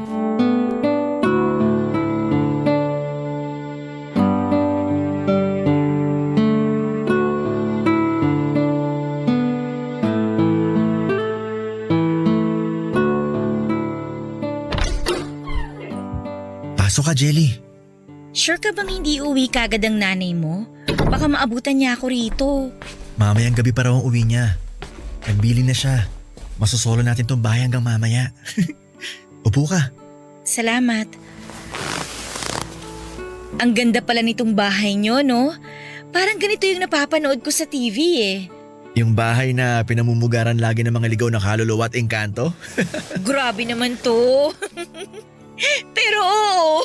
Pinamana pa kasi to sa tatay ko ng mga magulang niya. Tapos minana naman namin nung namatay siya. Ganitong mga bahay yung gusto ko talaga eh. Excited na akong tumira dito. Uy, baka naman iniisip mo na minamadali kita makipag-live-in sa akin o pakasalan ako ha? Huwag mong isipin yun. Natuwa lang kasi talaga ako sa bahay ninyo. Ano ka ba? Bala ko naman talagang pakasalan ka at itira rito sa bahay balang araw. Para kasing nalungkot ka nung sinabi ko sa'yo eh. Nalungkot, oo. Kasi alam mo naman ang sitwasyon ko, di ba? Oo naman. Kaya nga sinabi ko na hindi naman kita minamadali. Kung ako lang, gusto ko pakasalan na kita ngayon pa lang pero… Pero hindi pa pwede dahil sa nanay mo. Ay, mas lumala nga ang lagay niya ngayon eh. Alam mo bang minsan kailangan ko magpanggap na ako si Rodel? Kailangan magayo ko ang boses at galaw niya. Yun na lang nagpapasaya kay nanay. Pinasayaw pa nga niya ako eh. Tulad nung sinayaw ni Rodel sa Foundation Day. Ay, parang hindi naman yata tama yan. Alam ko. Pero wala naman akong ibang magawa. Masaya na rin ako na nakikita siya nakangiti kahit papano. Eh paano ka naman? Sabi ko nga, masaya na ako basta masaya si nanay. Hanggang kailan? Ay, malay mo bukas matanggap na niyang wala na si Rodel. Tapos pwede ko nang aminin na di ako bakla. Tapos pwede na kita ipakilala. Tapos aayain na kita magpakasal. Tapos titira ka rito. Tapos magiging masaya tayo Beben, Bakit? mahal kita. Mahal din kita. Hindi ko alam kung paano mo malulusutan tong nangyayari sa'yo ngayon. Pero gusto ko lang malaman mo na nandito lang ako. Wala akong hawak na solusyon pero nandito lang ako. Salamat. Alam mo, bagay sa yung bestida mo ngayon ah. Pink na pink, no? Mukha kang cotton candy na naglalakad. Grabe ka naman. Bestida to ni Rodel. Ginamit niya nung 16th birthday namin. Pinabili niya kay nanay. Eh ikaw, ano pinabili mo sa nanay mo? Wala. Bakit naman wala? Kahit damit na isusuot sa birthday nyo? Medyo may kamahalan na kasi tong bestida ni Rodel eh. Nahiya na rin ako magpabili kay nanay. Panay na kasi ang daing ni nanay na halos mabutas na yung bulsa niya dahil sa presyo nitong bestida. Dapat meron ka rin kahit sombrero o kaya necktie, ganun. Hayaan mo na. Di naman ako masyado sa gamit. Ayos na sa akin kahit ano lang yung meron. Buti nagkasya pa sa'yo yung bestida ni Rodel, no? Isipin mo, 16th birthday pa niya nagamit yan? Mabuti nga, nagkasya talaga. Eh paano, ang laki ng pinayat mo? Di naman. Anong hindi naman? Halos wala ka ng pisngi dahil sa kapayatan. Nakita mo na ba ang itsura mo ngayon sa salamin? Hanggat maaari ayoko sanang tumingin sa salamin. Ayoko makita ang itsura ko habang suot mga bestida ni Rodel.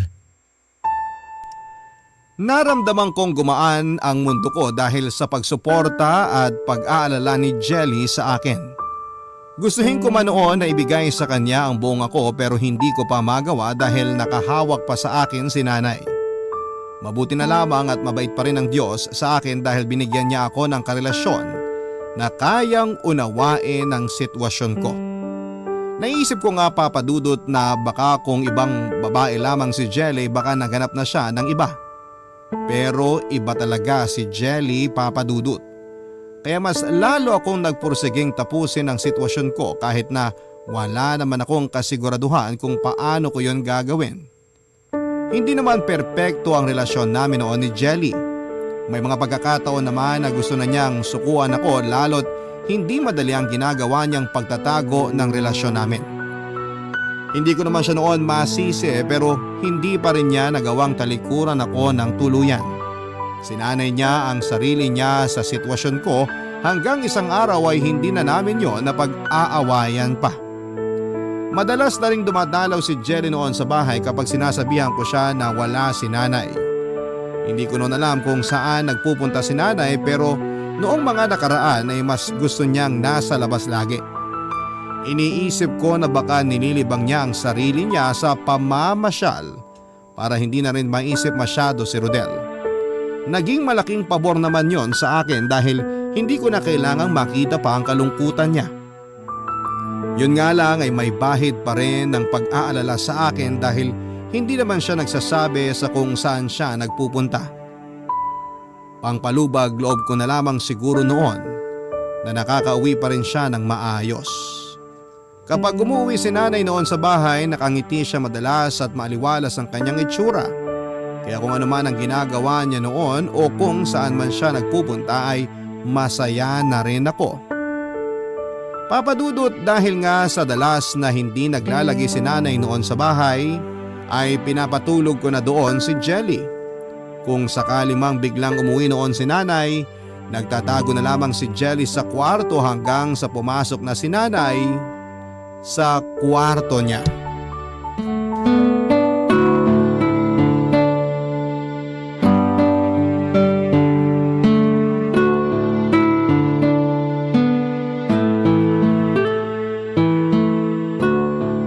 Sure ka bang hindi uuwi ang nanay mo ngayon? Oo, sigurado ako. Nagdala siya ng damit eh. Baka mamaya biglang dumating yun patay tayo. Huwag na mag-worry, di yun darating. Beben! Nay! Bakit gulat na gulat ka riyan? Akala ko po kasi di kayo uuwi ngayon. Mukha kasing uulan Nakakalimutan ko ang payong ko. Teka nga. Ay, sino ba tong kasama mo? Sino ka, Ineng? Nay, siya po si Jelly. Siya po ang... Ako po yung best friend ni Beben sa trabaho, tita. Aba, akalain mong may kaibigan pala tong si Beben ko. Mabait po si Ruben. Si Beben. Marami po siyang kaibigan sa trabaho. Wala kasi siyang dinadala rito sa bahay na kaibigan niya. Wala rin naman siyang nakukwento kaya iniisip ko walang gustong makipagkaibigan sa kanya. Grabe naman si nanay. Hindi ka kasi katulad ni Rodel na pala kaibigan. Lagi ka na lang nakakulong dito sa bahay mula nung bata ka. Mahiyain lang po. Dapat kasi namana mo yung kapal ng mukha ng kakambal mo dapat marunong ka ring makisama. Para di ka naman nag-iisa lagi. Magaling pong makisama si Beben, tita. Hindi niyo lang siguro nababalitaan. Baka nga. Kahit nga karelasyon niyo wala akong nababalitaan kahit isa.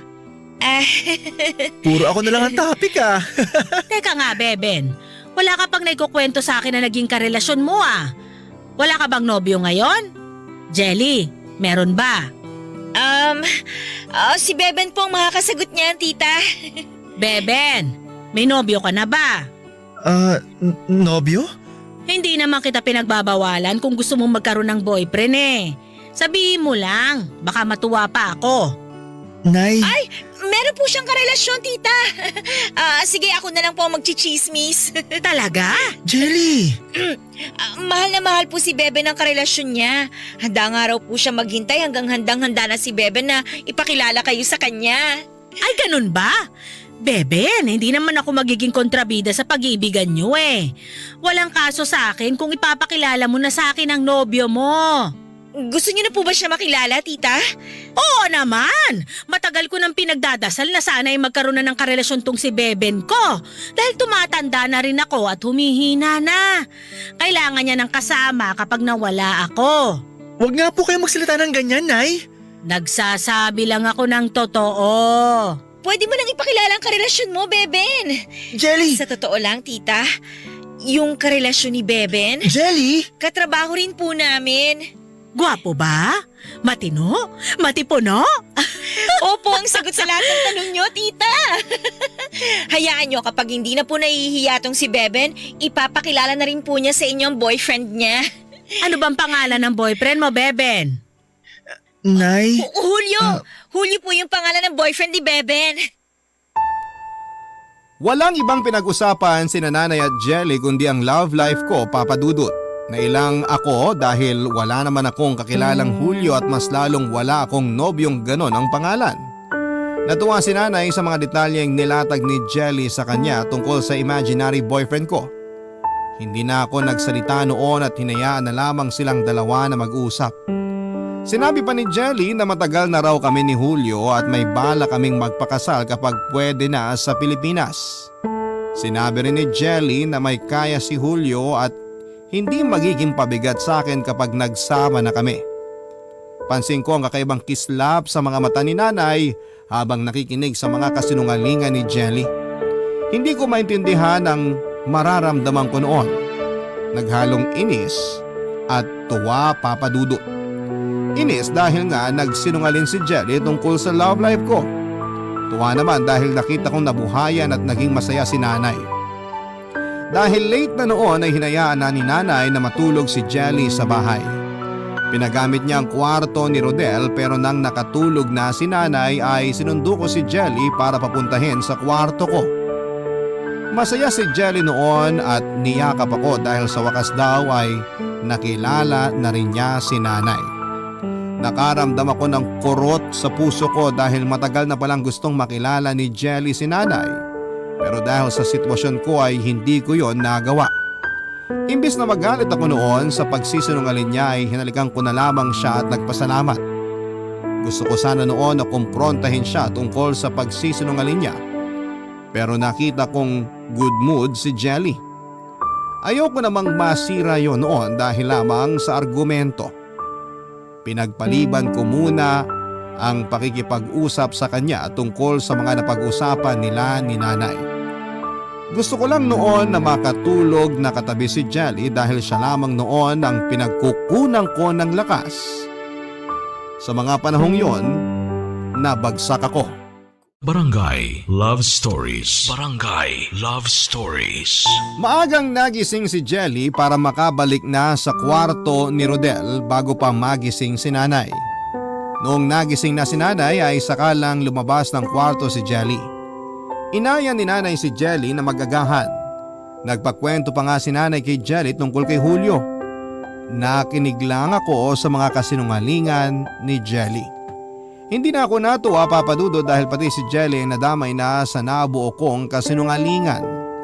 Sinubukan kong pahintuin si Jelly sa pagkukwento bago pa siya malubog pero hindi siya nagpapigil.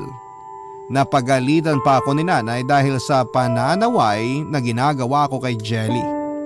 Na bad mood ako nung umagang yon at napansin na yon ni Jelly. Nagpaalam na siya sa amin ni nanay na uuwi na raw siya dahil kailangan pa raw niyang maglaba. Hindi ko naman siya pinigilan pa dahil parang gusto ko na rin siyang umalis noon bago pa siya makapagdagdag ng panibagong kasinungalingan kay nanay. Hinatid ni nanay hanggang sa sakay ng jeep si Jelly.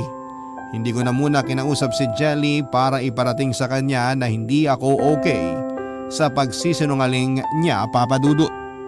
Pagkabalik ni nanay sa bahay ay nagtimpla siya ng kape. Nakinig siya sa radyo habang nakaharap sa may bintana. Hindi pa rin ako noon umalis sa hapagkainan dahil parang nawalan ako ng lakas na tumayo. Tahimik lang noon ang paligid namin ni nanay noong sinarado na niya ang radyo. Wala ni isa sa amin ang piniling magsalita, Papa Dudut. Hinayaan naming maglakbay ang katahimikan sa pagitan namin. Pareho kaming may gustong sabihin noon pero hindi namin magawang iparating sa bawat isa. Lumipas siguro ang halos 1 oras bago ako nagpasyang tumayo na. Inayos ko ang pinagkainan namin at saka dinala yon sa lababo. Sa sobrang tahimik ng paligid ay nangibabaw ang lakas ng agos ng gripo. Napalingon tuloy si nanay sa akin at saka lumapit. Inilagay niya ang tasang pinagkapihan niya sa lababo at saka ako kinausap. Kunwari ay wala akong naririnig noon dahil sa lakas ng gripo. Pero agad niyang sinarado ang gripo at saka pinilit akong kausapin.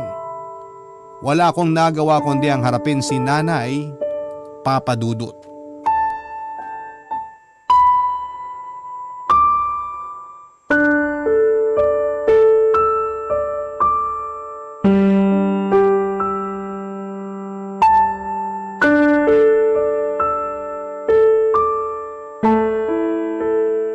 Akala ko nabingi ka na. Malakas po kasi yung pressure ng gripo kaya di ko kayo agad narinig. Eh baka kasi may gumugulo na naman sa isipan mo kaya di mo ko narinig. Wala po. Dahil ba sa nobyo mong si Julio? Nagagalit ka ba dahil binuking ka ni Jelly sa akin? Nako, hindi po. Napansin ko kasi na natahimik ka bigla nung nag-uusap kami ni Jelly tungkol kay Julio. Wala po yun, Nay. Huwag mo sanang masamain yun, anak. Gusto ko lang din namang may malaman sa nangyayari sa'yo. Di ka naman kasi nagkukwento sa akin. Hindi lang po siguro ako komportable na pag-usapan ng love life ko. Dapat masanay ka na. Si Rodel nga kahit crush pa lang binibida na sa akin. Wala pa man din nangyayari, ang dami na agad niyang naplano sa crush niya. Hindi naman po kasi ako si Rodel. Alam ko naman yon, pero sana magaya ka sa kanya. Gusto niyo rin ba ako mamatay? Hala, grabe naman yan. Ang ibig kong sabihin, sana lang maging katulad mo si Rodel. Ano pong ibig niyong sabihin? Huwag ka sanang ma-offend ha. Kasi yung kabaklaan mo parang nakukulangan ako. Parang di pa yan yung best mo. Kailangan ko po ba mas kapalan pang makeup ko? Mas maiksing bestida? Mas makapal na bra? Para kasing pilit, Beben Hindi kagaya kay Rodel, mas maaliwalas tingnan, mas natural. Hindi ba? Ginagamit ko na rin ang mga damit niya para maging katulad ko na siya. Bakit parang di pa kayo masaya? Ay sige, mukhang naiinis ka na. Sinasabi ko lang naman. Huwag na lang natin pag-usapan, baka magalit ka pa Ano pa bang kulang, Nay, para magawa ko na? Kailangan po ba bawat makasulubong ko sa daan batiin ko, ibeso ko? Kailangan ba lahat ng kapitbahay natin gawin kong kaibigan? Kasi yun ang ginagawa ni Rodel nung nabubuhay pa siya? Wala namang masama kung susubukan mo. Malay mo makatulong sa'yo para di ka na laging nag-iisa. Alam niyo kung bakit lagi ako nag-iisa? Kung bakit di ko magawang makihalubilo sa iba? Kasi kayo yung lagi kong inuuna. Inuuna ko lagi yung kapakanan nyo. Di ko kayo maiwang mag-isa kasi takot ako. Takot ako na baka maisipan yung sundan si Rodel at tatay. Hindi naman kita inoobligang samahan ako Hindi nga po. Pero Nay, ang laking konsensya sa akin kung papabayaan ko lang kayo. Ako pa ang may kasalanan kung nakakaramdam ka ng konsensya. Nay, hindi po sa... Ni minsan, di ako sinisi ni Rodel kahit may pagkukulang ako sa kanya. Pero ikaw... Kasi si Rodel yun, hindi ako. Magkaiba kami, Nay. Ay, mali ko nga siguro na isipin na kaya kong buhayin si Rodel sa katauhan mo. Mali nga po. Maling-mali. May sarili akong katauhan, Nay. Kahit anong mangyari, hindi ako magiging si Rodel. Bakit hindi mo subukan? Kasi ayoko. Kahit kailan talaga di na lumakas ang loob mo. Lagi kang pinanghihinaan ng loob. Hindi kagaya... Hindi kagaya ni Rodel, no? Si Rodel na magaling, si Rodel na malambing, si Rodel na sakto sa panlasan yung kabaklaan, si Rodel na kahit may mali, wala kayong pakialam. Siya lang bang anak nyo, Nay? Ginagawa ko lang inspirasyon si Rodel para maayos mo ang buhay mo. Maayos ang buhay ko? Ano ba sa tingin niyo ang buhay ko? Patapon? Ikaw ang nagsabi niyan. Sana pala bumarkado na lang ako sa labas. Hindi ko na lang sana binulok ang sarili ko dito sa bahay kasama kayo. Pag muni-munian mo lahat ng sinabi mo sa akin ngayon. Pagbalik ko, aabangan ko ang paghingi mo ng tawad.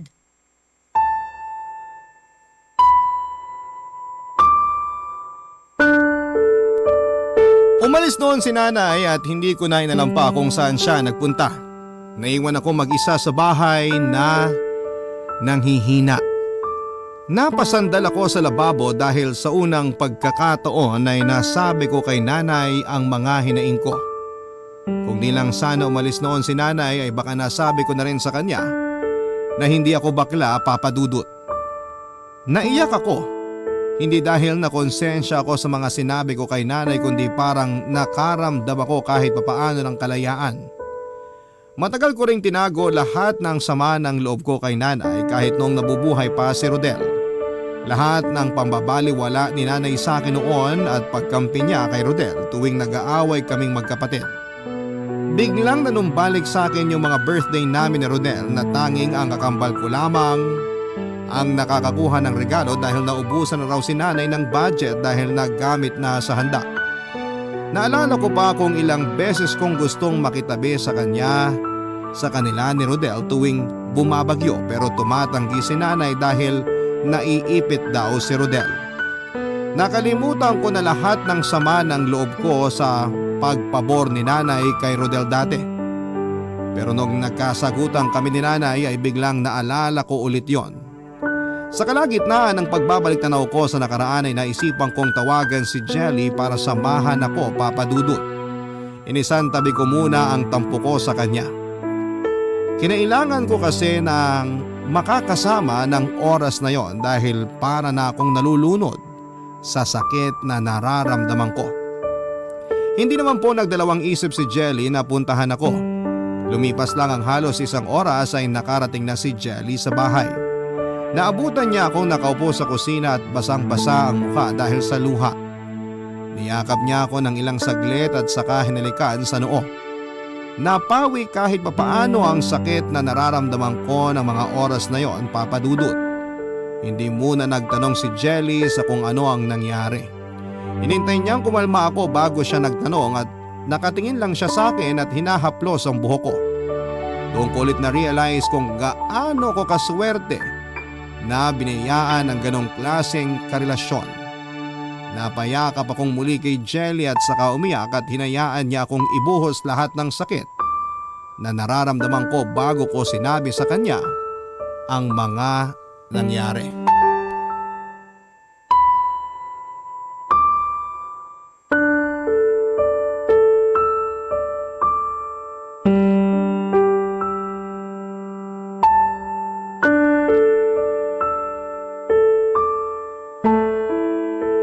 Ano bang nangyari?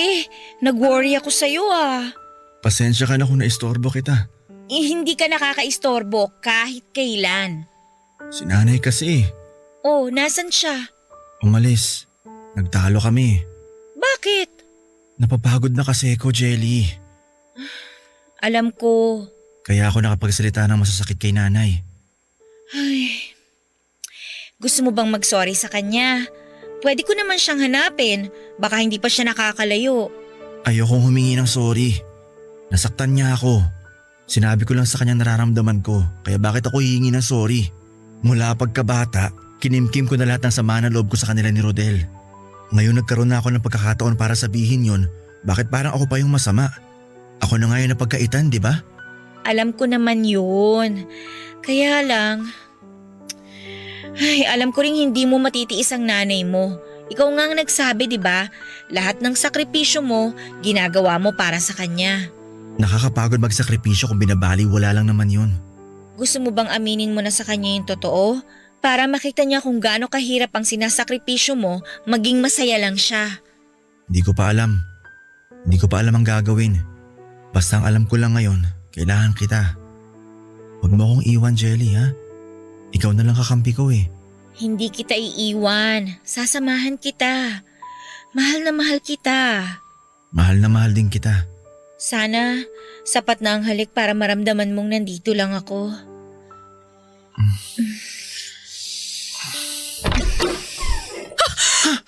Anong ibig sabihin nito? Nay? Bakit kayo naghahalikan, ha? Magpaliwanag kayo! Tita, Sinusubukan mo bang gapangin ang anak ko para mapunta sa'yo? tita, hindi po. Hindi ka na nahiya! Kababae mong tao, tinutukso mo tong anak ko! Sa tingin mo papatulan ka niya? Maging lalaki ka muna bago mangyari yon. Nay, tama na po. Hindi yun naiintindihan eh. Isa lang ang naiintindihan ko rito. Sinusubukan kang akitin itong malanding babae na to. Huh! Akala ko pa naman mahinhin ka? Lumabas din pala ang kalandian mo? Sa bakla mo pa talaga naisipang magpakamot? Hindi ka ba nahiya kay Julio? Nay, tama na po sabi eh. Huwag mong kampihan tong haliparot na babaeng to. Yang babaeng sinisigawan nyo, siya ang babaeng karelasyon ko. Yan ang babaeng mahal ko. Ha? Beben, wag ngayon. Hindi, Jelly. Kailangan ko sabihin ang totoo. Anong totoo? Hindi ako bakla, Nay. Yun ang totoo. Anong ibig mo sabihin? Sinabi ko lang yun para di ka na mangulila kay Rodel. Sinabi ko lang yun para gustuhin mo pang ipagpatuloy ang buhay mo kahit wala ng paborito mong anak. Sinabi ko lang yun para mapansin mo ko. Para mahalin mo rin ako tulad ng pagmamahal mo kay Rodel. Anak, hindi ko alam na ganyan palang nararamdaman mo. Mahal kita, anak. Pero hindi ka tulad ng pagmamahal mo kay Rodel. Alam ko, madalas ko siyang napapaboran sa maraming bagay. Pero hindi naman ibig sabihin nun, angat ang pagmamahal ko sa kanya kesa sa'yo. Hindi yan ang pinaparamdam nyo sa akin, Nay. Mula pagkabata, alam ng lahat na binusulat na pagmamahal nyo para kay Rodel at wala kayong tinitira para sa akin. Kahit si tatay alam yun. Kaya siya na yung nag-aabot sa akin ng kung anumang pagkukulang nyo. Siya yung humihingi ng tawad sa akin sa mga pagkakamali nyo. Bakit si tatay nakikita yon? Bakit kayo hindi? Anak, maniwala ka! Pero nagpapasalamat pa rin ako sa inyo. Kasi binuhay nyo pa rin ako. Pinakain, pinag-aral. Salamat po ron. Habang buhay kong tatanawin sa inyo yon, Nay. Anak, babawi ako. Babawi ang nanay. Sana noon pa, Nay. Sana noon pa. Nung di pa ako pagod. Nung kaya ko pang maghintay. Nung kaya ko pang umunawa. Nabigla si nanay sa naging revelasyon ko noon, Papa Dudut. Alam kong natauhan siya at gusto niyang bumawi pero hindi ko siya pinayagan. Gusto ko kasi noon na paglaanan muna ng oras ang sarili ko dahil naubos ako ng ilang taon sa pag-unawa kay nanay. Umalis ako noon ng bahay para tumira muna kina Jelly. Nagsabi naman ako kay nanay, Papa Dudut. Nung una ayaw niya dahil gusto niyang maayos muna namin ang samahan namin. Sinabi ko naman sa kanya na balang araw ay babalik ako at pag-uusapan namin ang lahat. Nangulit siya na huwag akong umalis pero Papa Dudut kailangan kong gawin yon.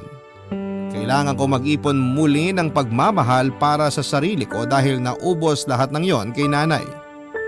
Hindi ko balak isumbat sa kanya lahat ng nagawa ko para sa kanya pero minsan o madalas bilang isang tao, kailangan po nating sabihin lahat yon sa kanila para makita nila kung ano ang mga nakuha nila sa atin. Wala naman akong balak talikuran habang buhay si nanay. Gusto ko lang munang magpakawala ng galit para makapagsimula na akong magpatawad. Sa ngayon ay sinusubukan naming ayusin ni nanay ang relasyon namin. Sa loob halos ng 5 taon ay sinikap kong remedyohan ang nawasak naming pagsasama ni nanay. Nahirapan ako dahil meron pa rin akong naitatagong sama ng loob sa kanya. Nagpa-therapy na rin po ako, Papa Dudut, at doon nga ay lumalabas ang naging epekto ng pangbabaliwala ni nanay sa akin noong bata pa lamang ako. Kaya pala ako nahirapang magpatawad kay nanay dahil masyado nang naging malalim ang iniwan niyang sugat sa akin.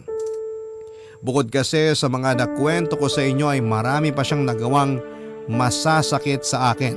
At bilang respeto na lamang sa kanya ay hindi ko na po babanggitin pa sa radyo. Gusto ko na lamang po mag-heal, Papa Dudut. Gusto kong maghilom ang mga sugat na iniwan sa akin ng nakaraan. Gusto kong umusad sa kasalukuyan pero ayaw kong pilitin ang sarili kong kalimutan na lamang lahat kung alam kong hindi ko pa kaya. Ang paghilom para sa akin ay hindi dapat minamadali. Ang paghilom ay nangyayari lamang oras na matanggap mo na lahat ng dahilan kung bakit ka nasaktan. Maraming salamat po sa pagbasa ng aking liham. Ang inyong kabarangay forever, Ruben. Barangay Love Stories.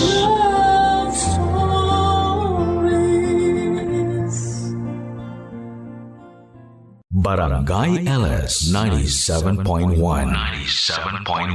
Number 1 Forever.